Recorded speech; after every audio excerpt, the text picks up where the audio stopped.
Assalamualaikum warahmatullahi wabarakatuh. Saya akan mempresentasikan aliran-aliran pendidikan. Nama saya Muhammad Syarifuddin Hidayatullah, NIM 204420037. Baik, perkenalkan, nama saya Tribagus Pranoto Sanjoyo, NIM 204420040. Pengertian aliran atau teori pendidikan. Aliran pendidikan adalah pemikiran-pemikiran membawa pembaruan pendidikan. Pertama, teori dipergunakan oleh para pendidik untuk menunjukkan hipotesis-hipotesis tertentu dalam rangka membuktikan kebenaran-kebenaran melalui eksperimentasi dan observasi serta berfungsi menjelaskan pokok bahasanya. Aliran-aliran klasik dalam pendidikan. Aliran-aliran klasik dalam pendidikan pada umumnya berasal dari kawasan-kawasan di Eropa dan Amerika dan akhirnya tersebar dengan berbagai cara, dibawa oleh penjajah melalui buku bacaan. Penyebaran tersebut menyebabkan pemikiran-pemikiran dari kedua kawasan itu pada umumnya menjadi acuan dalam penetapan kebijakan di dalam pendidikan di berbagai negara. Aliran nativisme. Istilah nativisme adalah dari kata nati yang artinya terlahir. Tokoh aliran ini bernama Schopenhauer dari Jerman.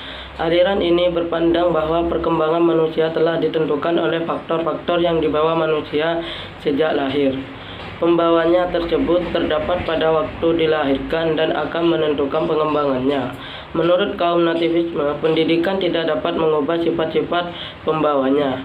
Misalkan pendapat tersebut benar, buat apa kita mendidik atau pendidik tersebut tidak perlu dalam ilmu pendidikan. Aliran empirisme. Aliran ini ditentukan oleh tokoh dari Inggris yaitu bernama John Locke. Teorinya dikenal dengan table race atau meja lilin, artinya bahwa anak yang lahir ke dunia seperti kertas putih yang bersih. Kertas putih tersebut akan mempunyai corak dan tulisan tergores oleh lingkungan.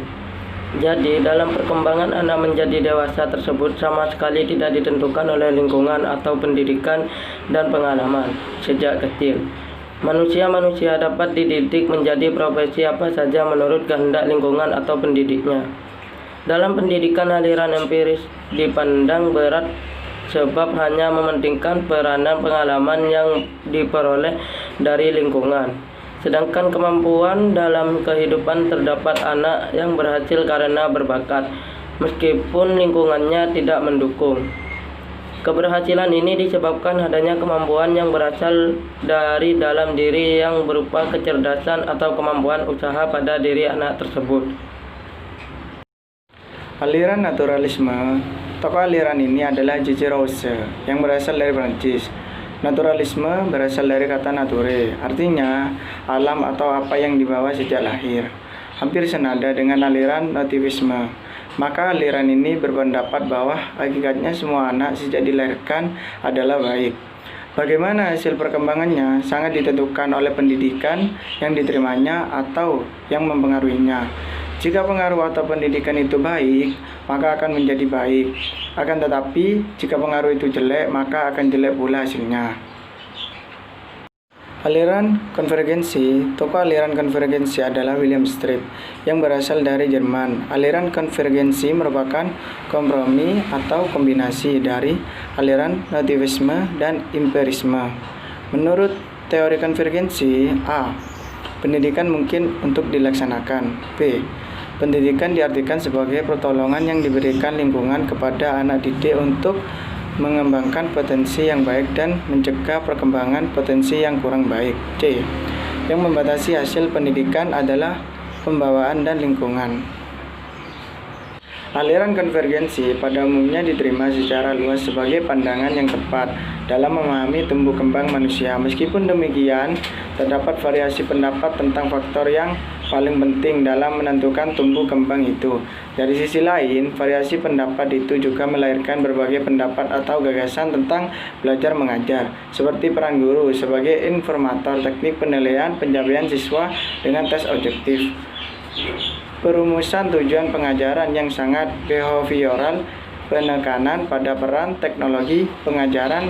Dengan demikian, aliran konvergensi menganggap bahwa pendidikan sangat bergantung pada faktor pembawaan atau bakat dengan lingkungan. Aliran esensialisme adalah pendidikan yang didasarkan kepada nilai-nilai kebudayaan yang telah ada sejak awal peradaban umat manusia. Esensialisme muncul pada zaman Renaissance dengan ciri-ciri utama yang berbeda dengan progresivisme. Perbedaannya dalam memberikan dasar berpijak pada pendidikan yang penuh fleksibilitas, di mana serta terbuka untuk perubahan, toleran, dan tidak ada keterkaitan dengan doktrin tertentu. Esensialisme memandang bahwa pendidikan harus berpijak pada nilai-nilai yang memiliki kejelasan dan tahan lama, yang memberikan kestabilan, dan nilai-nilai terpilih yang mempunyai tata yang jelas.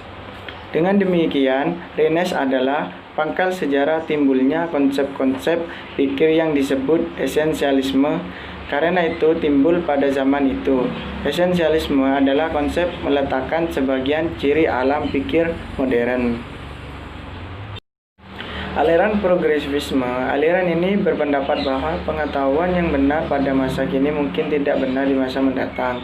Pendidikan harus terpusat pada anak, bukannya memfokuskan pada guru atau bidang muatan. Progresivisme mempunyai konsep yang didasari oleh pengetahuan dan kepercayaan bahwa manusia itu mempunyai kemampuan-kemampuan yang wajar dan dapat menghadapi dan mengatasi masalah-masalah yang bersifat menekan atau mengancam adanya manusia itu sendiri.